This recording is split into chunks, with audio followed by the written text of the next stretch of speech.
नमस्कार, मैं आदित्य सिंह अपने इस यूट्यूब चैनल पे आपका स्वागत करता हूँ। आज हम एमपीपीएससी के पेपर 4 एथिक्स के पार्ट ए में भारतीय षट दर्शन जो कि यूनिट उसकी फर्स्ट है उसके बारे में बात करने वाले हैं। और न्याय दर्शन में जो षट दर्शन है उसमें हम सबसे पहला जो दर्शन पढ़ेंगे उसका नाम है न्याय दर्शन। न्याय दर्शन के जो प्रणेता है या जिसने इस दर्शन को दिया उनका नाम है ऋषि गौतम या जिन्हें अक्षपाद गौतम के नाम से भी जाना जाता है। तो न्याय दर्शन बेसिकली है क्या? तो न्याय दर्शन को अगर नट शेल में समझा जाए तो ये एक प्रकार की रीजनिंग है या कहा जाए तो एक प्रकार की एपिस्टेमोलॉजी है। तो आप समझिए कि एपिस्टेमोलॉजी और मेटाफिजिक्स में अंतर क्या होता है। ये दो टर्म आप बार बार जब फिलोसॉफी पढ़ेंगे या जो थिंकर्स पढ़ेंगे, दो टर्म आपको बार बार परेशान करेगी कि मेटाफिजिक्स क्या होता है, एपिस्टेमोलॉजी क्या होता है। तो एपिस्टेमोलॉजी है जो है उसे हिंदी में कहा जाता है ज्ञान मीमांसा। क्या कहा जाता है उसे हिंदी में? ज्ञान मीमांसा। तो उदाहरण से समझिए, जैसे ये मेरे सामने ग्लास है, मैं इस ग्लास को देख रहा हूँ, तो इस ग्लास का मुझे ज्ञान हो रहा है। मैं चाक्षु मतलब मेरी आंखों के द्वारा या इसे बजा के श्रावण द्वारा या मेरे कान के द्वारा इसका ज्ञान ले रहा हूँ। तो ये क्या है? किसी ज्ञान को प्राप्त करना सेंसेस के द्वारा, पढ़ते हुए, लिखते हुए, किसी भी जरिए से। वो क्या होता है? एपिस्टेमोलॉजी। एपिस्टेमोलॉजी मतलब ज्ञान को प्राप्त करने का तरीका।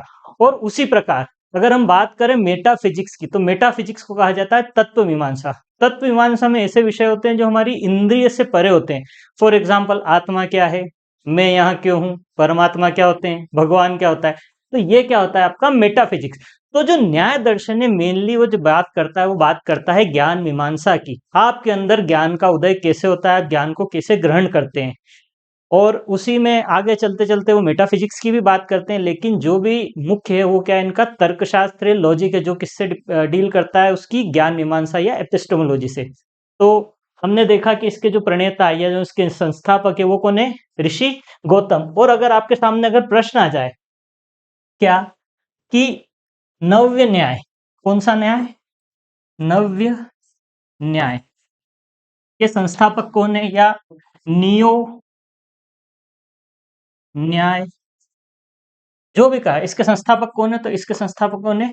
गंगेश उपाध्याय। जिन्होंने कौन सी पुस्तक लिखी है? उन्होंने पुस्तक लिखी है तत्व चिंतामणि। तो इस प्रकार से ये जो बात हुई, इसकी शुरुआत की कि कैसे ये दर्शन है, क्या है। और सबसे बड़ी बात, इस दर्शन का जो मुख्य उद्देश्य है, इस दर्शन का मुख्य उद्देश्य क्या है? मोक्ष की प्राप्ति। और मोक्ष कैसे प्राप्त किया जाता है? ज्ञान के द्वारा। ज्ञान भी कैसा? सही ज्ञान। तो ये दर्शन हमें बताएगा कि सही ज्ञान कैसे प्राप्त किया जाता है, सही ज्ञान क्या होता है। और आई होप, मुझे उम्मीद है अगर आप इस पूरे लेक्चर में शुरू से आखिरी तक बने रहते हैं तो आपके प्रीलिम्स के 1 से 2 क्वेश्चन, मेंस में जो 2 मार्कर है, 7 मार्कर है और 10 मार्कर है, वो डेफिनेटली आप पेपर में अटेम्प्ट कर देंगे। तो मेरी उम्मीद है कि आप लेक्चर में अंत तक बने रहें। तो चलिए आगे इसके बढ़ते हैं। हम सबसे पहले बात करेंगे कि प्रमा क्या होता है। सबसे पहले हम बात करेंगे कि प्रमा क्या होता है। प्रमा का यहाँ पे अर्थ होता है वैलिड नॉलेज या यथार्थ ज्ञान।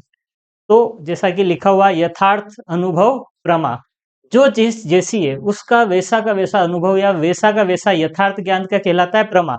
क्योंकि आपको लग रहा होगा लेक्चर देख के कि सर क्या बता रहे हैं, प्रमा क्या होता है, प्रमाण क्या होता है, ये वो, पर आपको ये चीजें समझनी पड़ेगी। दर्शन में कुछ भी नहीं है। अगर आप मेरी एक एक बात ध्यान से सुनेंगे तो मैं आपको विश्वास दिलाता हूँ कि आपको दर्शन बहुत इजीली समझ में आ जाएगा। बस आपको यह है कि शुरू से आखिरी तक बने हुए रहना है। तो जो यथार्थ ज्ञान होता है उसे हम क्या कहते हैं? प्रमा। जैसे यहाँ पे लिखा हुआ है, वस्तु जो जैसी है वैसा ही जानना क्या कहलाता है? प्रमा। जैसे कोई व्यक्ति अगर गाय को देख के यह कहता है कि यह गाय है, तो यह क्या है? प्रमा। तो बड़ी सिंपल सी बात है। अब अगली जो हमारी स्लाइड है, ठीक है, अगली जो हमारी स्लाइड है वो बात करेगी थ्योरी ऑफ नॉलेज।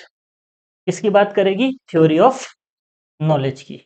और यहीं से जो मेन न्याय फिलोसॉफी है वो शुरू होगी। तो थ्योरी ऑफ नॉलेज में 4 प्रकार के प्रमाण बताए गए हैं। क्या बताए गए हैं? 4 प्रकार के प्रमाण। तो प्रमाण क्या होता है? अभी तो आपने देखा प्रमा क्या होती है। प्रमा मतलब क्या होता है? यथार्थ ज्ञान।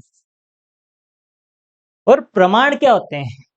प्रमाण वे होते हैं जो उस ज्ञान को प्राप्त करने के माध्यम होते हैं। The sources of valid knowledge are known as pramana. तो इसमें 4 प्रकार के प्रमाणों की बात की गई है। न्याय सच्चे ज्ञान को प्राप्त करने के 4 वैध और स्वतंत्र साधनों को स्वीकार करता है। न्याय accepts for valid independent means of gaining true knowledge. उन्हीं को क्या कहा गया है? प्रमाण। तो सबसे पहला हमारा प्रमाण क्या है? प्रत्यक्ष, जिसको अंग्रेजी में क्या कहा जाता है? परसेप्शन। दूसरा है अनुमान। अनुमान का अर्थ होता है अंग्रेजी में इन्फरेंस। और उसके बाद आता है उपमान। उपमान का यहाँ पे अर्थ होता है कंपैरिजन। और आखिरी में आता है शब्द, जिसका मतलब होता है वर्बल टेस्टिमनी। तो अब हम आगे एक एक करके इन सब प्रमाणों को ध्यान से देखेंगे, और ये कहीं ना कहीं एक प्रकार की प्रमाण मीमांसा है, और प्रमाणों से रिलेटेड इसमें क्वेश्चन आने हैं। और आप निश्चिंत रहिए, आपके क्वेश्चन यहाँ से बनने हैं, कहीं भी क्वेश्चन जाने वाले नहीं है।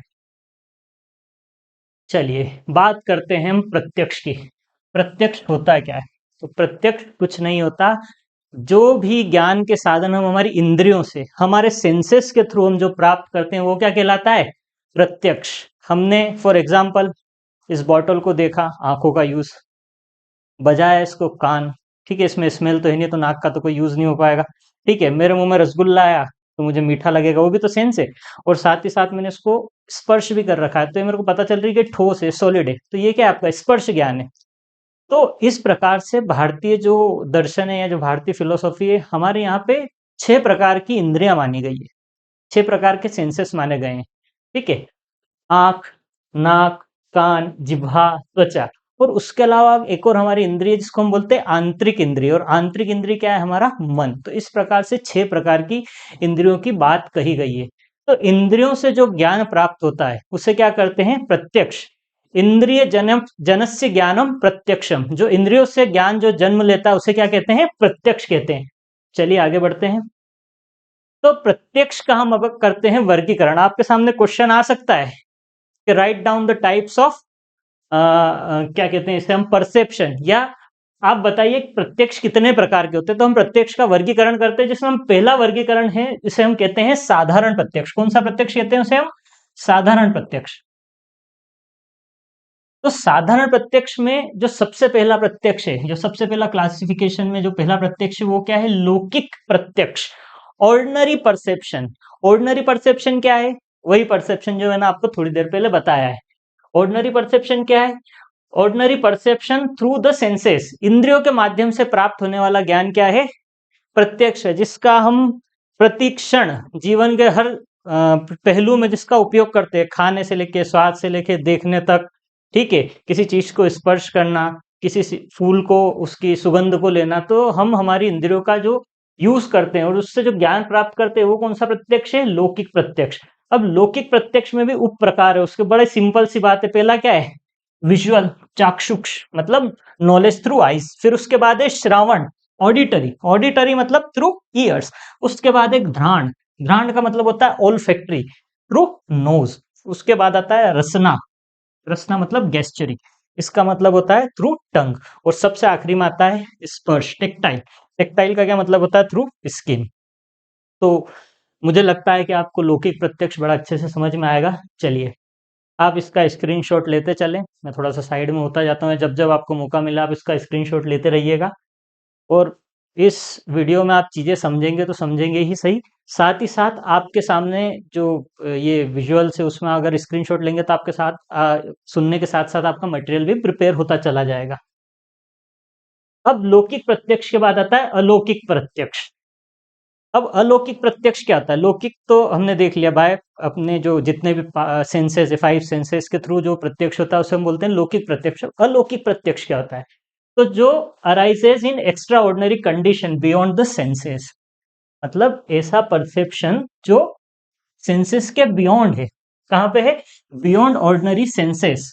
ठीक है, सामान्य इंद्रियां जिसे ग्रहण नहीं कर सकती, तो वो कौन सा सेंस है या वो कौन सा प्रत्यक्ष है? अलौकिक प्रत्यक्ष या एक्स्ट्रा ऑर्डिनरी परसेप्शन। अब इसके उप प्रकार हम देखते हैं। बड़ा फेमस ये उसकी थॉट भी और इस पे क्वेश्चन भी बड़ी आसानी से आ सकते हैं कि भैया बताओ सामान्य लक्षण प्रत्यक्ष क्या होता है। तो चलिए सामान्य लक्षण प्रत्यक्ष समझते हैं सबसे पहला। चलिए मैं आपके सामने एक उदाहरण रखना चाहता हूँ। मैंने आपके सामने या आपके घर के सामने जो भी गाय घूम रही है, आपने उस गाय को देखा, गौशाला में गए, मैंने आपको आपने वहां पे गाय देखी। इसके अलावा आपको मैंने 50 प्रकार की गायें दिखा दी। उसके अलावा मैंने अमेरिकन, यूरोपियन सब प्रकार की गाय दिखा दी। अब मैं आपसे सबको दिखाने के बाद एक एक को सामने रखूंगा, पूछूंगा कि ये क्या है, तो आप क्या बोलेंगे? गाय। क्या बोलेंगे आप? गाय। उसी प्रकार आप कुर्सी का उदाहरण ले लीजिए। मैं आपके सामने 10 प्रकार की कुर्सी रख दूंगा, बिल्कुल बॉस वाली कुर्सी, स्टूडेंट वाली कुर्सी, लाइब्रेरी वाली कुर्सी, इधर वाली कुर्सी, उधर वाली कुर्सी। पर मैं आपसे पूछूंगा कि ये चीज है क्या, तो आप क्या बोलेंगे? कुर्सी। तो कुर्सी क्या है? तो सभी कुर्सियों में एक कॉमन चीज है जिसको हम बोल सकते हैं कुर्सियत्व, या गाय में जो एक कॉमन चीज है जिसको हम क्या बोलते हैं? गायत्व, जो सब में है। और आप उसको रिजेक्ट कर भी नहीं सकते कि ये गायत्व एग्जिस्ट नहीं करता, क्योंकि किसी से भी पूछूंगा तो बोलेगा क्या ये गाय है। उसको कोई घोड़ा नहीं बोलेगा, उसको कोई बकरी नहीं बोलेगा, ना उसको कोई ऊंट बोलेगा। क्यों? क्योंकि गाय का जो एक सामान्य लक्षण जो उसमें प्रत्यक्ष है वो मौजूद है। पर क्या हम उसे देख पाते? हम नहीं देख पाते। वो चाहे वो गाय रहे या नहीं रहे, जिसमें हमने गायगत तो देखा है, किंतु ये जो गायत्व का जो सामान्य लक्षण प्रत्यक्ष है कभी भी समाप्त होने वाला नहीं है। तो किसी विशेष वस्तु से उसकी जाति का ज्ञान क्या कहलाता है? सामान्य लक्षण प्रत्यक्ष, वही गायत्व। Knowing the universal from the particular, किसी गाय को देख के गायत्व, काउनेस के बारे में पता चलना, यही क्या है? सामान्य लक्षण प्रत्यक्ष। ठीक है। अब अगला जो आता है हमारा वो होता है ज्ञान लक्षण प्रत्यक्ष। कौन सा प्रत्यक्ष है हमारा अगला प्रत्यक्ष? ज्ञान लक्षण प्रत्यक्ष। अब देखेंगे हम ये ज्ञान लक्षण प्रत्यक्ष क्या है। तो जैसा कि डेफिनेशन में पता है, जब एक इंद्रिय दूसरी इंद्रिय के गुणों का ज्ञान कराए, when one senses help to know the quality of another sense. अब ये क्या होता है? बड़ा आसान सा समझने का इसका तरीका है। आप कहीं गए, किसी होटल पे गए, ठीक है, आप बड़ा फीका खाते हैं, तीखा पसंद नहीं करते। सामने मस्त तरी वाली दाल पड़ी है, चटनी पड़ी है, बिल्कुल लाल। उसको देख के पक्की सी बात है आपको मुंह में लगने लगता है कि बहुत चरकी है, ये क्या है, इसमें बहुत मिर्ची बहुत तेज है। या एक और एग्जांपल लीजिए, सामने एक बर्फ की सिल्ली पड़ी है। ठीक है, सामने क्या पड़ी है? बर्फ की सिल्ली पड़ी है। आपने उस बर्फ की सिल्ली को देखा, आपको भी कई बार ठंड लगने लगती है उस बर्फ की सिल्ली को देख के। अब यहाँ पे मुद्दे की बात है, समझने की बात यह है कि आपने इन दोनों केस में, ठीक है, दोनों केस में ना तो आपने उस चटनी को चखा है, ना आपने बर्फ की सिल्ली को टच किया है, पर आपको सेंसेशन होने लगी है। पर आप यहाँ पे देखिए कि इन दोनों केस में, पहले केस में और दूसरे केस में, तरी को देखा किसने या चटनी को देखा किसने? आंख ने, वो अलग सेंस है। पर आपको सेंसेशन कौन सा दिया? उसने जीवा वाला सेंसेशन दिया, चरकी लगने लग गई आपको। उसी प्रकार आपने बर्फ को भी देखा, आपने उसका क्या करा? आंखों के थ्रू देखा, आंखों वाली सेंसेस के थ्रू देखा। पर हुआ क्या? आपको रोंगटे खड़े होने लगे, आपकी स्किन में कुछ होने लगा। तो ये कौन सा प्रत्यक्ष है? ज्ञान लक्षण प्रत्यक्ष। उदाहरण, मिर्ची को देखकर यह जानना कि इसका स्वाद तीखा है। बड़ा सिंपल सा उदाहरण है। फिर आखिरी में जो प्रत्यक्ष आता है सी पे, वो है योगज प्रत्यक्ष। तो योगज प्रत्यक्ष क्या है? ये बड़े बड़े योगी साधुओं लोगों को इस प्रकार का प्रत्यक्ष होता है, जो भूत भविष्य या कुछ ऐसी वस्तुओं को देख लेते हैं जिसका सामान्य व्यक्ति या जो सामान्य जितनी भी इंद्रिय उसका अनुभव नहीं कर सकती। तो ये कौन सा प्रत्यक्ष है? योगज प्रत्यक्ष। उदाहरण, योगी का भूत भविष्य और दूर की वस्तुओं का प्रत्यक्ष रूप से जानना। ठीक है, आगे बढ़ते हैं। अब ये जो अगला क्लासिफिकेशन है, ज्ञान की अवस्था के आधार पे ये जो है क्लासिफिकेशन है। ठीक है, तो सबसे पहला आएगा इसमें निर्विकल्प प्रत्यक्ष। कौन सा प्रत्यक्ष आएगा? निर्विकल्प प्रत्यक्ष। तो जैसा कि इसको बड़े आसानी से समझा जा सकता है, दूर से आपने किसी आते हुए व्यक्ति को देखा, ठीक है, आपको यह ज्ञान हो रहा है कि कोई आ रहा है, पर आपको सही तरीके से वो ज्ञान हो ही नहीं पा रहा कि कौन आ रहा है, क्या आ रहा है। ठीक है, फिर उसके बाद जो आपको जब ज्ञान नहीं हो पाता, अस्पष्ट ज्ञान जिसमें नाम गुण का भेद ना हो, ठीक है, वॉग अवेयरनेस विदाउट क्लासिफिकेशन। ठीक है, अब इसको समझिए, इस पे वापस आते हैं। फिर अब समझिए सविकल्प प्रत्यक्ष क्या होता है। आपने समझ लिया कि फलाना व्यक्ति आ रहा है, ये तो फलाना है, या गाय तो सफेद रंग की है, दूर से आप समझ नहीं पाए कि कुछ तो है, पास आई तो देखा गाय है, सफेद कलर की गाय है, या फलाना व्यक्ति आ रहा है। ठीक है, तो पहली स्टेज में आप समझ नहीं पाए कि चीज है क्या, दूसरी स्टेज में आप समझ गए कि ये व्यक्ति, या उसको नाम दे दिया आपने। ठीक है, स्पष्ट निश्चित ज्ञान जिसमें नाम जाति गुण को पहचाना जाता है। अगर इसको देखा जाए तो एक्चुअली हम जो चीजें समझते हैं या देखते हैं, तो इसी स्टेज में हम देख पाते हैं। वो स्टेजेस इतनी फास्ट होती है कि हम उनमें डिफरेंशिएट नहीं कर पाते। इसको आप बहुत अच्छे से समझ सकते हैं जब आप नींद में हो। ठीक है, आप किसी हो नींद में हो, अचानक से कोई आपको उठा देता हो, गहरी नींद में हो, दिन में या रात में, अचानक से उठा के, मान लो आपके घर का ही कोई सदस्य आपके सामने खड़ा हो जाता है, तो 2 मिनट तक आप देखते रहते कौन है क्या है, फिर आपको थोड़ी देर बाद समझ पड़ता है अच्छा है तो पापा मम्मी या भाई है। ठीक है, तो वो क्या होता है, सविकल्प प्रत्यक्ष। जो अस्पष्ट ज्ञान है वो किस प्रकार का प्रत्यक्ष है, निर्विकल्प प्रत्यक्ष। ठीक है, अब आगे बढ़ते हैं हम। अब प्रतिविज्ञा क्या होता है, ये भी एक प्रकार का प्रत्यक्ष है। तो प्रतिविज्ञा का मतलब क्या होता है, आपने, मतलब प्रतिविज्ञा का कुल मिला के बात होती है रिकॉग्नाइजेशन किसी चीज का। आपने बचपन में अपने किसी मित्र को देखा था आखिरी बार आज से 10 साल पहले, और वो आज आपके सामने आके खड़ा हो गया 10 साल बाद। आप उसको देखते हैं, सोचते हैं, और एकदम से ज्ञान आता है कि यार ये तो फला अपना दोस्त था। तो वो किस प्रकार का ज्ञान है, प्रतिविज्ञा। ठीक है, इस प्रकार से जो प्रत्यक्ष के, उसका अगला क्लासिफिकेशन क्या था, निर्विकल्प प्रत्यक्ष, सविकल्प प्रत्यक्ष और प्रतिविज्ञा। मुझे आई होप कि आपको समझ में आ रही होगी बातें मैं क्या कहना चाहता हूँ। ठीक है, और आप इसको देखते रहिए, 1-2 बार देखिए, और मैं बड़ी सिंपल सी लैंग्वेज में इसको समझा रहा हूँ, इसमें कोई बहुत ज़्यादा ऐसे कोई टेक्निकल लैंग्वेज का भी यूज़ नहीं किया जा रहा है। तो आई होप, और दर्शन है भी यही, बड़ी सिंपल सी चीज़ है। दर्शन का प्लेग्राउंड भी यही है, दर्शन का जो ग्राउंड है वो दिमाग है, किसी लेबोरेटरी की इसको ज़रूरत नहीं पड़ती है। दूसरे विषय में तो आपको प्रैक्टिकल भी करने पड़ते होंगे, आपका प्रैक्टिकल यही हो जाता है। ठीक है, तो आराम से समझिए, समझते चलिए, एक एक टर्म को समझिए, सब क्लियर हो जाएगा। अगला जो हमारा टाइप ऑफ जो प्रमाण है वो क्या है, अनुमान। क्या है, अनुमान। शब्द आपने सुना ही होगा, आप अनुमान लगाते रहते हैं ना, पर आज हम टेक्निकल अनुमान लगाएंगे कि टेक्निकल अनुमान क्या होता है न्याय के हिसाब से। अनुमान को अंग्रेजी में या इंग्लिश में क्या कहा जाता है, इन्फरेंस। ठीक है, तो इसकी डेफिनेशन हम पढ़ेंगे, फिर इसको समझेंगे कि डेफिनेशन क्या कहना चाहती है। Knowledge derived from known sign. ठीक है, या नोन साइन के ब्रैकेट में क्या लिख सकते हो आप, हेतु। क्या लिख सकते हो, हेतु। ठीक है, to unknown object, it is a it is based on universal relation, जिसको क्या कहते हैं, व्याप्ति, बिटवीन द टू। ठीक है, चिन्ह, चिन्ह का यहाँ पे क्या लिख सकते हो आप, हेतु। ठीक है, से एक अज्ञात वस्तु तक प्राप्त होता है, यह दोनों के बीच एक सार्वभौमिक संबंध पर आधारित होता है। कुछ भी नहीं है, उदाहरण लेंगे, पूरा अनुमान क्लियर है। पहाड़ पे आपने धुआं देखा और क्या अनुमान लगाया कि पहाड़ पे क्या है, आग है, यही अनुमान है। पर इस अनुमान को स्थापित करने में या इसको स्टेब्लिश करने में बहुत सारी स्टेजेस होती है। तो आइए हम चलते हैं। तो अनुमान क्या होता है, किसी साइन या किसी हेतु को देख के किस चीज का अनुमान लगाना, मेजर टर्म का, जिसे कहा जाता है साध्य। जैसे यहाँ पे बताया गया है।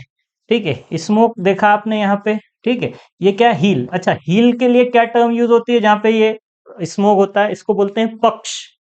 ठीक है, वही बात अनुमान, आप क्या मारते हैं, तुक्का। अनुमान का मतलब क्या होता है, तुक्का मारना। ठीक है, वैसे देखा जाए तो इस अनुमान का मतलब तुक्का नहीं होता है, ये बहुत टेक्निकल अनुमान है। फिर भी आपकी भाषा में अनुमान का मतलब क्या होता है, तुक्का। पक्ष मतलब हील पे आपने क्या देखा, स्मोक, जिसे हमने कहा बोला हेतु, और आपने किस चीज का अनुमान लगा के पहाड़ पे क्या है, आग है। ठीक है, तो ये अलग अलग स्टेजेस में वर्क करता है, हम इसको देखेंगे। ठीक है, तो चलिए अगली स्लाइड पे आते हैं।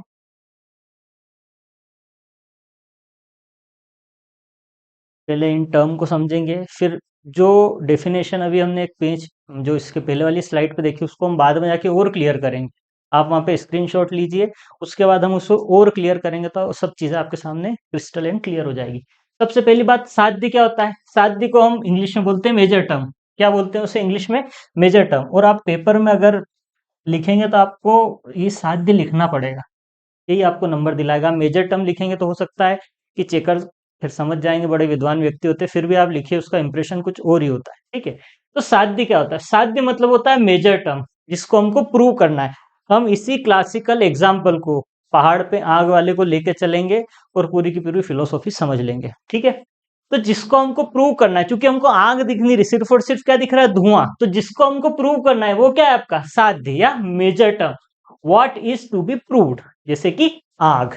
हेतु क्या होता है, जिसको देख के हम अनुमान लगाते हैं। तो यहाँ पे हेतु क्या है आपका, धुआं। और हेतु को इंग्लिश में क्या बोलते हैं, मिडिल टर्म। ठीक है, या चिन्ह भी कहते हैं उसको, मध्य पद भी कहते हैं। ठीक है, और उसके बाद होता है पक्ष। तो पक्ष क्या होता है, जहाँ पे एक घटना घटित हो रही है, जहाँ पे आग और धुएं का खेल चल रहा है, वो जगह क्या है, पक्ष है।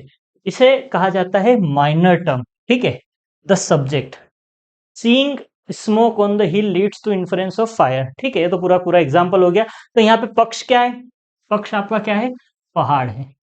ठीक है, पक्ष क्या है यहाँ पे? पहाड़, जहाँ पे सब कुछ चल रहा है। ठीक है,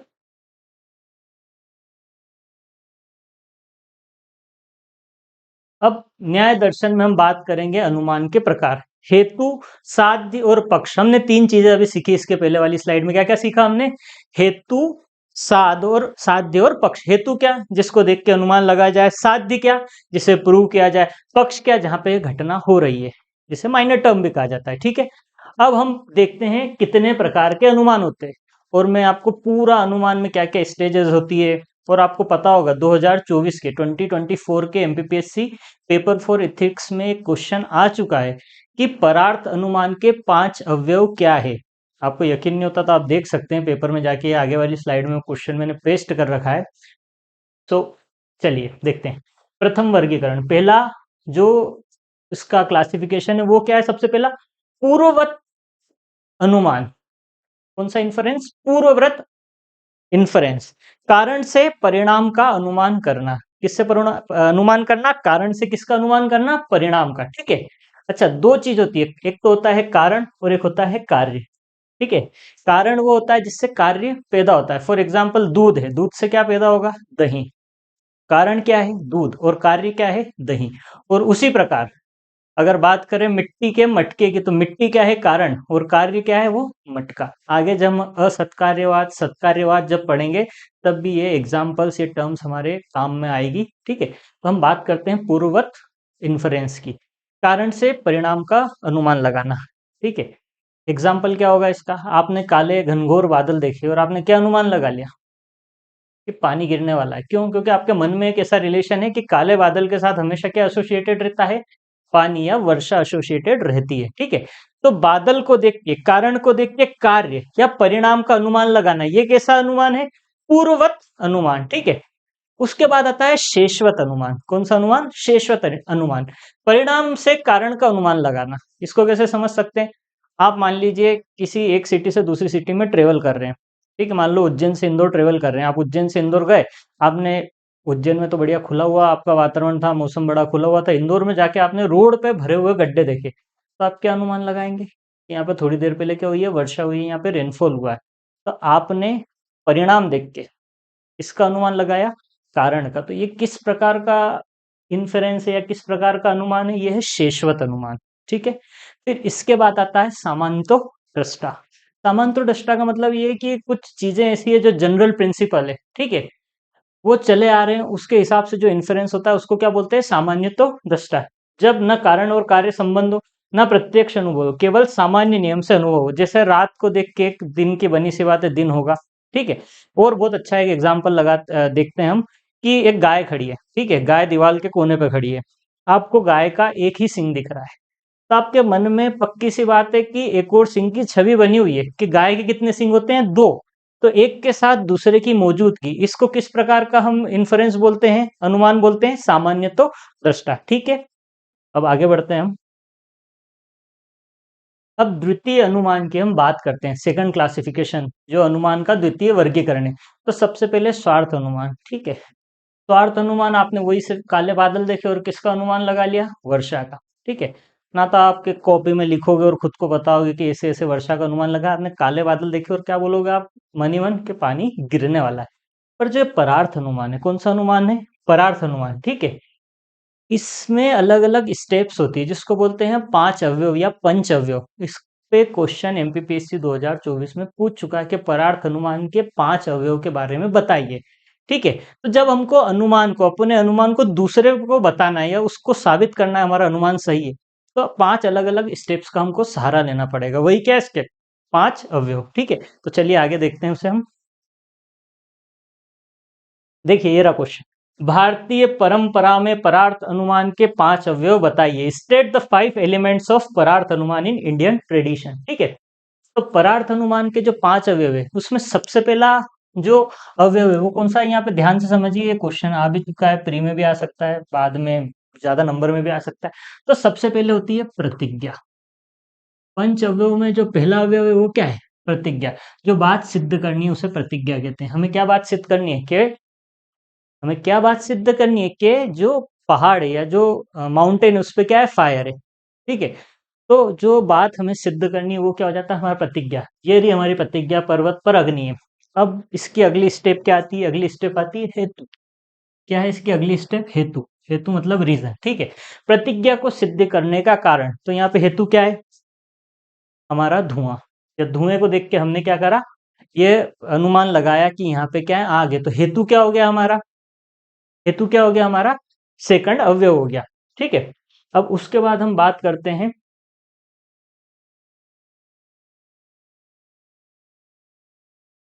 तीसरे अवयव की, उसको कहते हैं उदाहरण। उदाहरण क्या है, उदाहरण मतलब यूनिवर्सल रिलेशन बिटवीन साध्य एंड द हेतु। साध्य और हेतु के बीच में यूनिवर्सल रिलेशन। उस यूनिवर्सल रिलेशन को जो चेंज कभी नहीं होता, इससे एक और नाम दिया जाता है, उसे कहा जाता है व्याप्ति। व्याप्ति मतलब एक ऐसा रिलेशन, एक ऐसा संबंध जो अपरिवर्तनशील हो और कहीं भी खंडित ना हो। फॉर एग्जाम्पल, जहां जहां आपने धुआं देखा है, धुएं के साथ आपने आग देखी है, चाहे वो आपका रसोई घर हो, चाहे वो आपका, आपने ठंड में ताप रहे हो, ठीक है, चाहे आपने कहीं जंगल में लगे हुए आग को देखा है, तो आप देखेंगे कि जहां जहां धुआं था वहां वहां क्या थी, आग थी। यहाँ पे मेरी बात पे गौर करिएगा, जहां जहां, मैं ये नहीं कह रहा हूँ जहां जहां आगे वहां वहां धुआं, बहुत सी बार आग बिना धुएं के भी जलती है, पर मैं एक बात कह रहा हूँ कि जहां जहां धुआं है वहां वहां क्या है, आग है। एक्चुअली ये देखा जाए ना, ये धुएं और आग का एक बड़ा क्लासिकल एग्जाम्पल है और बहुत पुरानी बात है। तो उस समय जो धुआं होता था वो सिर्फ और सिर्फ आग से ही होता था, और कोई दूसरे साधन नहीं होते थे। जैसे वो शादी में लगते हैं ना, जिसमें वो दूल्हा दुल्हन एंट्री करते हैं और वो धुआं निकलता है, तो उस तरह के साधन नहीं हुआ करते थे उस समय। जो धुआं है सिर्फ और सिर्फ आग से ही निकलता था। ठीक है, तो आगे देखते हैं हम। तो जहां जहां धुआं है वहां वहां अग्नि है। ठीक है, एक चीज कभी खंडित ही नहीं हुई, तो ये क्या हो गई, वेल स्टेब्लिश हो गई।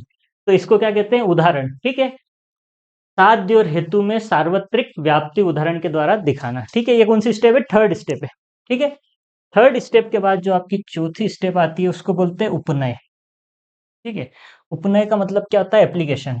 ठीक है, हमको क्या प्रूव करना था, पहाड़ पे आगे हमने क्या देखा, हेतु देखा। हेतु देखने के बाद उस हेतु से रिलेटेड उदाहरण देखा कि भाई जहां जहां धुआं है वहां वहां क्या है, आग है। अब उस धुएं और आग के रिलेशन को हमको क्या करना है, अप्लाई करना है। और इस अप्लाई करने को क्या कहा जाता है, उपनय। उस सार्वत्रिक नियम को विशेष पक्ष पर लागू करना, application of the general rule to the present case. उदाहरण, उसी प्रकार पर्वत पर भी क्या है, धुआं है। क्या है, उसी प्रकार पर्वत पर भी धुआं, ये आपने अप्लाई कर दी बात। और अप्लाई करने के बाद जो आखिरी स्टेप है, यहाँ पे आपका परार्थ अनुमान पूरी तरीके से स्थापित हो जाता है, वो है निगमन की स्टेप। कौन सी स्टेप है, निगमन की।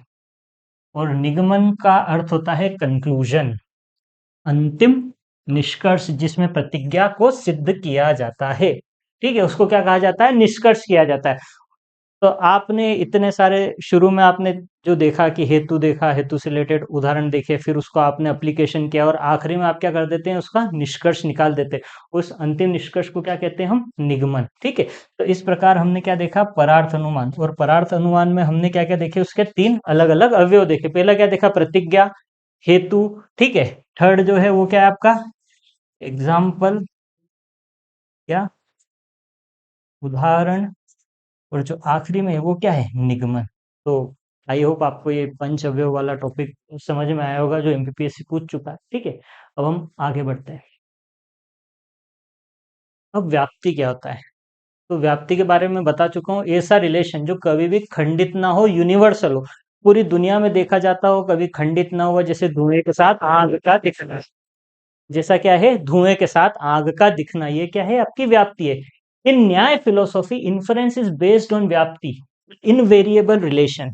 ठीक है, बिटवीन द मिडिल टर्म हेतु एंड द मेजर टर्म साध्य। न्याय दर्शन में अनुमान व्याप्ति पर आधारित है, जो मध्य शब्द हेतु और प्रमुख शब्द साध्य के बीच अपरिवर्तनशील क्या है, या अपरिवर्तनीय संबंध, the relation between smoke and fire. मैंने बोला कि ये चीजें बहुत पुराने समय पे लिखी गई थी, और उस समय जो फायर होती थी, या जो धुआं, सॉरी, जो धुआं होता था वो हमेशा किससे एसोसिएटेड होता था, फायर के साथ। ठीक है, चलिए आगे बढ़ते हैं।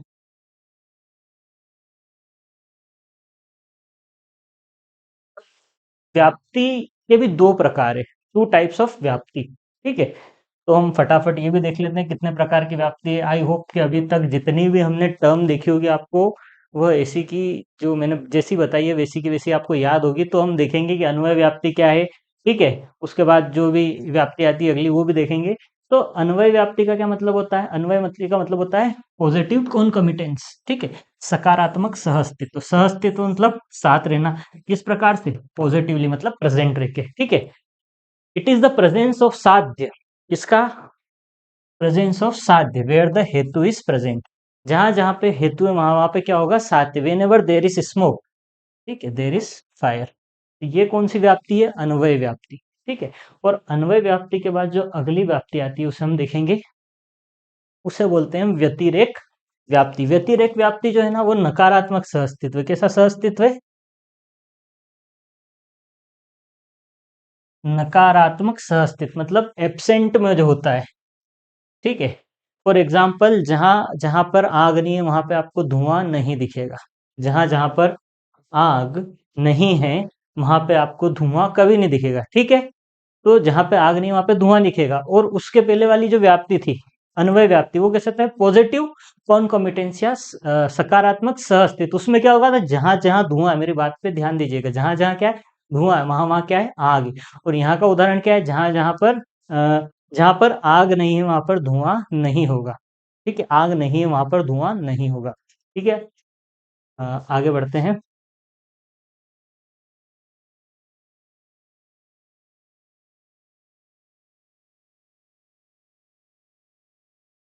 व्यतिरेक के बाद आता है अगला हमारा प्रमाण, जिसे हम क्या कहते हैं? उपमान। उपमान का क्या मतलब होता है? कंपैरिजन। बड़ा सिंपल सा इसका फंडा है, ठीक है। The knowledge gained from similarity between non object in the unknown object. Non object और अननोन ऑब्जेक्ट के बीच में जो क्या बोलते हैं हम, सिमिलरिटी होती है, उस पे बेस्ड जो प्रमाण होता है उसे हम क्या कहते हैं? उपमान, ठीक है। फॉर एग्जाम्पल आपको किसी व्यक्ति ने या घर के बड़े बुजुर्ग ने आपको बताया कि भाई जो एक गाय होती है, ऐसी एक और चीज होती है जिसको हम कहते हैं नील गाय, ठीक है। ये नील गाय जंगल में होती है, वो गाय की जैसी दिखती है, इसका कलर थोड़ा बहुत अलग होता है, ठीक है। पर उसे क्या बोला जाता है? नील गाय। आप जैसे ही जंगल में गए, आपको उसी प्रकार का कोई पशु या जानवर दिखा, ठीक है, वो एनिमल बिल्कुल किससे सिमिलर है? आपके गाय से। और एकदम से आपको ज्ञान होता है, एकदम से आपको नॉलेज होता है कि अरे ये तो उनने बताया था, ये तो क्या है? नील गाय। तो कंपैरिजन से जो ज्ञान उभर के आता है उसे हम क्या कहते हैं? उपमान। या उपमान को अंग्रेजी में भी क्या कहा जाता है? कंपैरिजन, ठीक है। आप एग्जाम्पल देखिए, जो मैंने बताया वही का वही है, ठीक है। यह ज्ञान एक ज्ञात वस्तु और एक अज्ञात वस्तु के बीच में समानता से प्राप्त होता है, उसे हम क्या कहते हैं? कंपैरिजन। चलिए आगे बढ़ते हैं। कंपैरिजन के बाद आता है शब्द। देखिए, शब्द का मतलब क्या होता है? कही हुई बातें या लिखी हुई बातें, ठीक है। तो knowledge acquired from statement of trustworthy person. Trustworthy person के कहने से, ठीक है, या उसके स्टेटमेंट से जो ज्ञान प्राप्त होता है उसको क्या कहा जाता है? उसको कहा जाता है वर्बल टेस्टिमनी या शब्द। और वो जो ट्रस्टवर्दी पर्सन है उसे क्या कहा जाता है? आप, ठीक है। उस विश्वसनीय व्यक्ति को क्या कहा जाता है? आप्त पुरुष कहा जाता है। क्या कहा जाता है? आप्त पुरुष, ठीक है। या किसी प्रकार के विश्वसनीय जो आप टेक्स्ट पढ़ते हैं या बुक पढ़ते हैं उससे जो ज्ञान प्राप्त होता है वो भी क्या कहलाता है? शब्द कहलाता है। शब्द भी दो प्रकार के होते हैं, एक तो होता है लौकिक, ठीक है, एक होता है वैदिक। बड़ा सिंपल सा क्लासिफिकेशन है। लौकिक मतलब क्या? Ordinary, sorry, worldly testimony. कौन सी टेस्टिमनी? वर्ल्डली मतलब इसी जगत की। तो फॉर एग्जाम्पल कोई ज्ञानी व्यक्ति, फॉर एग्जाम्पल सुश्रुत जो है, उनने किसी बीमारी के बारे में बताया, किसी सर्जरी के बारे में बताया, तो बड़े ज्ञानी व्यक्ति थे, तो आप उनकी बात मान सकते हैं।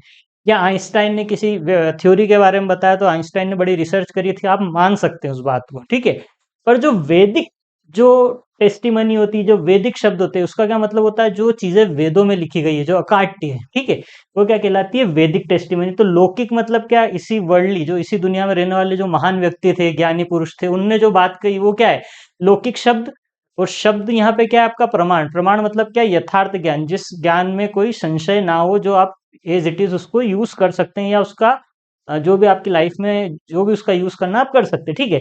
और वैदिक मतलब क्या? जो बातें वैदिक टेक्स्ट में कही गई है, तो वो किस प्रकार के शब्द है? वैदिक टेस्टिमनी या वैदिक शब्द है, ठीक है। अब न्याय दर्शन के 16 पदार्थ, ठीक है। न्याय दर्शन के 16 पदार्थ में क्वेश्चन यहाँ पे प्री में बनने के बड़े चांसेस होते हैं कि भैया बताइए कि 16 पदार्थ कौन कौन से हैं। ठीक है, न्याय दर्शन में कौन कौन से 16 पदार्थ है, आपसे पूछ लिया, 3 ऑप्शन दे दिए जो सही थे, एक ऑप्शन गलत दे दिया, या किसी पर्टिकुलर एक पदार्थ का नाम आपको 2 नंबर में दिया, तो यहाँ पे इस प्रकार के क्वेश्चन आने के चांसेस ज्यादा है। पर इससे पहले जो हम चीजें पढ़ चुके हैं वो सबसे ज्यादा इंपॉर्टेंट है। ठीक है, तो जो न्याय दर्शन में 16 पदार्थ है उसमें सबसे पहला पदार्थ क्या है? प्रमाण। प्रमाण मतलब क्या होता है? वैलिड नॉलेज, जो हम देख चुके हैं। ठीक है, फिर उसके बाद आता है प्रमेय। प्रमेय मतलब क्या होता है? ऑब्जेक्ट ऑफ वैलिड नॉलेज, जिसका आप नॉलेज प्रमाण के थ्रू ले रहे हैं उसको क्या कहते हैं? प्रमेय। और प्रमेय कुछ भी हो सकती है, आत्मा हो सकती है, शरीर हो सकता है, मन हो सकती है, बॉटल हो सकती है, पहाड़ हो सकता है, कुछ भी क्या हो सकता है? आपका प्रमेय हो सकता है। ठीक है, प्रमेय के बाद अगला जो पदार्थ है 16 पदार्थ में, वो है संशय। संशय का मतलब क्या होता है? डाउट।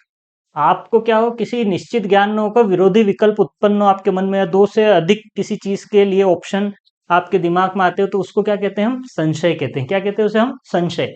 संशय के बाद आता है प्रयोजन। प्रयोजन क्या होता है? मोटिव।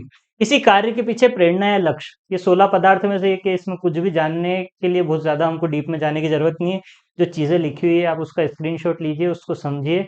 सिंपल से शब्द है हिंदी के, आसानी से समझ जाएंगे, आप हिंदी पढ़ते ही हैं पेपर 5 में। ठीक है, तो मोटिव या जो ऑब्जेक्टिव होता है बिहाइंड एनी एक्टिविटी, उसे हम क्या कहते हैं? उसे हम कहते हैं प्रयोजन। ठीक है, प्रयोजन के बाद आता है दृष्टांत। दृष्टांत का मतलब क्या होता है? एग्जाम्पल। जहां जहां धुआं है वहां वहां आगे, जैसे कि रसोई घर, तो ये क्या हो गया? दृष्टांत हो गया। ठीक है, फिर छठा आता है सिद्धांत। सिद्धांत का मतलब क्या होता है? कोई भी एक स्टेब्लिश्ड प्रिंसिपल हो, उसको आप उठा के यूज में ले सकते हैं। ठीक है, जो प्रमाणित तर्क पे आधारित हो उसको क्या कहते हैं? हम सिद्धांत कहते हैं। जैसे कोई आइंस्टाइन की थ्योरी हो गई, या सुश्रुत की कही हुई कोई बात हो गई।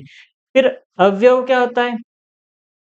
ठीक है, तो अवयव हम देख चुके हैं, 5 अवयव: प्रतिज्ञा, हेतु, उदाहरण, ठीक है, उपनय और निगमन। अभी हम थोड़ी देर पहले इसे देख चुके हैं, तो ये 7वां जो था पदार्थ था। फिर उसके बाद आता है तर्क। किसी सत्य को प्रमाणित करने के लिए परोक्ष तर्क करना। तर्क वितर्क करते हैं ना हम, आप बड़े अच्छे से जानते हैं कि तर्क वितर्क क्या होता है, तो वही तर्क है ये। अब उसके बाद आता है निर्णय। संशय दूर होने के बाद निश्चित ज्ञान की स्थिति। मतलब आप किसी एक पर्टिकुलर ऑप्शन पे आ गए, आपने उसको चूज कर लिया, तो वो क्या हो गया? आपका निर्णय हो गया। निर्णय के बाद आता है वाद। वाद मतलब क्या होती है? डिबेट। पर वाद में एक बात याद रखिएगा, फॉर ट्रुथ है। काय के लिए वाद? For truth. सत्य की खोज के लिए ईमानदारी से किए गए तर्क वितर्क को क्या कहते हैं? वाद। तो एक बड़ी अच्छी बात होती है वाद। आप तर्क दे रहे हैं, मैं भी एक तर्क दे रहा हूं, तो हम क्या कर रहे हैं? सत्य की खोज के लिए कर रहे हैं, तर्क वितर्क या कुतर्क नहीं कर रहे हैं। ठीक है, तो वो क्या कहलाता है? वाद। फिर वाद के बाद आता है जल्प। तर्क वितर्क केवल अपनी विजय के लिए करना, सत्य के लिए, सत्य के लिए नहीं, उसे क्या कहा जाता है? जल्प। डेफिनेशन पढ़िए, शब्द का मतलब समझिए, इससे ज्यादा इसमें कुछ भी नहीं है। ठीक है, तो उसे क्या कहते हैं? जल्प। जल्प के बाद जो आता है होता है विदंडता। क्या आता है? वितदंडता। केवल विपक्षी के मत को तोड़ना, स्वयं कोई मत प्रस्तुत नहीं करना। मतलब कोई बात कह रहा है, उसकी बात को काटना, कुल मिला के कुछ भी बात प्रस्तुत नहीं करना, उसको क्या कहते हैं? वितंडता। वितंडता के बाद आता है हेत्वाभास। ठीक है, यहाँ पे आप समझिए, हेतु जो होता है हमारा धुआं, जो हमने देखा वो क्या था? स्मोक देखा था, वो क्या था? हेतु था। हेत्वाभास भी होता है। अगर हमको मौका मिला और आप लोगों का जैसे कि सपोर्ट रहा, तो और हम डिटेल में अगर पढ़ना चाहेंगे, तो बनी सी बात है, मैं हेत्वाभास पे भी एक पूरा पूरा लेक्चर आपके लिए प्रिपेयर करूंगा। थोड़ा बड़ा टॉपिक है, पर एमपीपीएससी पूछे ना पूछे इसका कोई भरोसा नहीं, पर फिर भी हम इसके बारे में पढ़ेंगे। पर इसके लिए शर्त क्या है? आप लाइक, कमेंट, शेयर, सब्सक्राइब करते रहें। ठीक है, जो भी गलती लगे आपको लेक्चर में उसके बारे में आप बताते रहें। आपको लेक्चर बड़ा चाहिए, छोटा चाहिए, किस प्रकार का चाहिए, आप ये अगर सब कुछ करेंगे तो मुझे इंकरेजमेंट मिलेगा अगला लेक्चर बनाने के लिए। और अगर आपको लेक्चर अच्छा लगे तो प्लीज लाइक जरूर करिएगा। ठीक है, हेत्वाभास क्या होता है? जब क्या हो? जब प्रस्तुत हेतु वास्तविक न होकर क्या हो? भ्रमपूर्ण हो। इसका एक उदाहरण रख सकते हैं हम, आकाश कुसुम।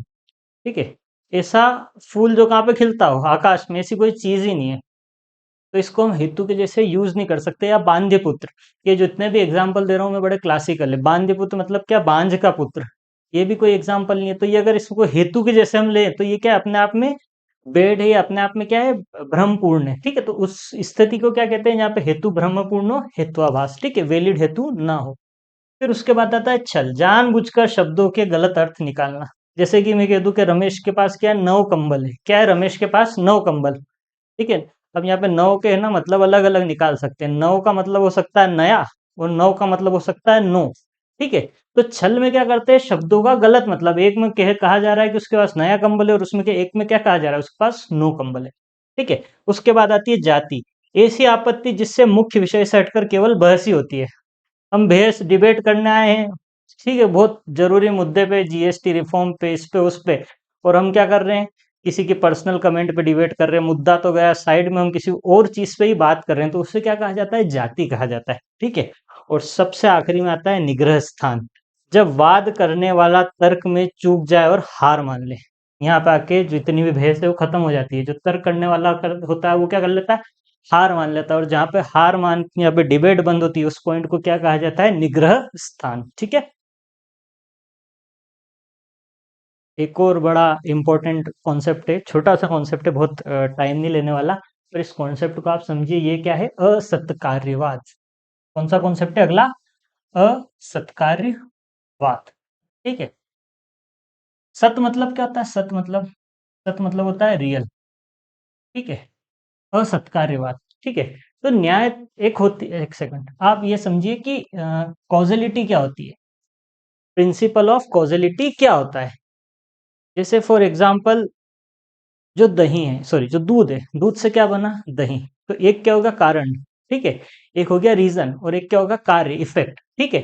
तो जो असत्कार्यवाद जो होता है वो क्या बोलता है कि जो दूध से जो दही निकला है वो अपने आप में एक नवीन सृष्टि है या न्यू प्रोडक्ट है।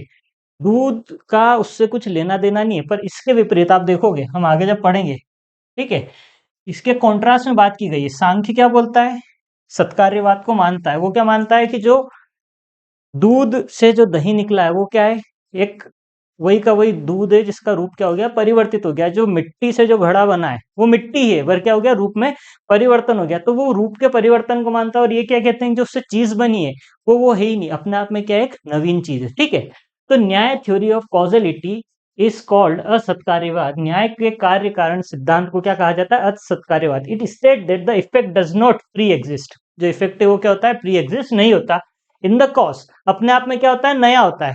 पर वहीं सत्कार्यवाद इसके विपरीत में क्या कहता है कि जो रीजन है, ठीक है, या जो इफेक्ट है वो क्या रहता है, अपने रीजन में प्री एग्जिस्ट करता है। तो ये क्या है, इनके असत्कार्यवाद का उदाहरण है। इसको आप समझ सकते हैं। एक और उदाहरण दे देता हूं मैं आपको। जैसे मिट्टी से घड़ा बना, तो असत्कार्यवाद जो वादी जो है वो क्या कहेंगे कि घड़ा अपने आप में क्या है, नवीन सृष्टि है। वहीं उसके विपरीत जो सत्कार्यवादी वो क्या कहेंगे कि घड़ा मिट्टी में पहले से ही एग्जिस्ट करता है, आपने क्या कर दिया है, कुम्हार ने क्या कर दिया, उसका रूप परिवर्तन कर दिया। तो ये इसका असत्कार्यवाद का सिद्धांत है। अब बात करें तो इसके हम मेटाफिजिक्स पे आ जाते हैं, आत्मा ईश्वर क्या होते हैं। तो इस पे मुझे नहीं लगता कि बहुत ज़्यादा क्वेश्चन आत्मा या ईश्वर पे पूछेंगे, क्योंकि जितना भी है 90% ऑफ न्याय जो काम का था हम पढ़ चुके हैं। ठीक है। तो आत्मा क्या है, तो अब बस इसको समझ लीजिए, न्याय believes in existence of distinct self. ठीक है। जो न्याय है वो क्या करता है, प्रत्येक जीवित प्राणी के लिए एक विशिष्ट आत्मा या आत्मा के अस्तित्व में विश्वास करता है। ठीक है। और आत्मा क्या है, ज्ञान का आधार है। ये जितना भी हम ज्ञान लेते हैं, लेता कौन है, शरीर लेता है क्या, नहीं। तो कोई तो ज्ञाता है, तो ज्ञाता कौन है, वो ज्ञाता आत्मा है। ठीक है। ईश्वर कौन है, तो अब ईश्वर के बारे में हमने कहा कि आस्तिक स्कूल है। सबसे पहली बात करें तो न्याय कौन सा स्कूल है, आस्तिक स्कूल है। वहीं हम सांख्य की बात करें तो सांख्य कैसा स्कूल है, नास्तिक स्कूल है। सांख्य नास्तिक स्कूल क्यों है, क्योंकि वो ईश्वर को नहीं मानता, वो सिर्फ और सिर्फ दो चीजों को मानता है, एक है प्रकृति और एक है पुरुष। जब इन दोनों का संसर्ग होता है तो सृष्टि होती है। ठीक है। पर इसके विपरीत जो न्याय फिलोसॉफी है वो किसमें बिलीव करती है, ईश्वर में। ठीक है। ईश्वर के बारे में उसके मत क्या है, ठीक है। न्याय एक आस्तिक स्कूल है। ईश्वर को ब्रह्मांड का अंतिम निर्माता, पालक, संहारक के रूप में देखा जाता है। वह नैतिक कानून का अंतिम स्रोत होता है। ठीक है। तो ये ईश्वर के लिए न्याय फिलोसॉफी के जो थे विश्वास था। और पाथ टू मोक्ष, मोक्ष कैसे प्राप्त होता है, तो हमने जो शुरू की स्लाइड थी उसमें देखा था, सत्य ज्ञान से, या जो ट्रू नॉलेज है, जब उसको हम ग्रहण कर लेते हैं, जब उसका हम इम्बाइब कर लेते हैं अपने अंदर, तो हमको क्या मिल जाता है, लिबरेशन मिल जाता है। तो मोक्ष क्या है, liberation is final goal of life. ठीक है। According to Nyaya, moksha is attained by destroying false knowledge in gaining true knowledge. वही जो मैंने बात कही वही लिखी हुई है। मिथ्या ज्ञान को समाप्त करके सत्य ज्ञान को ग्रहण करने से ही क्या मिलता है, मोक्ष। और मोक्ष मिलने के बाद जीवन और मरण के चक्र से जो आत्मा है वो क्या हो जाती है, मुक्त हो जाती है। और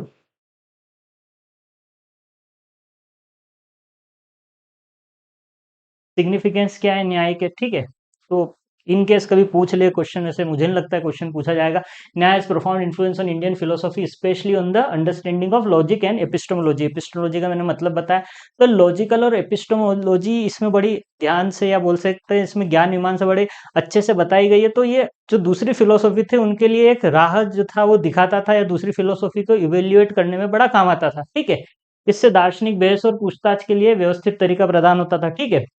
और इसके अलावा इसके सिद्धांतों का उपयोग विचार कई अन्य स्कूलों में भी किया गया। भारतीय शास्त्रीय बौद्धिक परंपरा में एक महत्वपूर्ण हिस्सा बना हुआ है, ठीक है।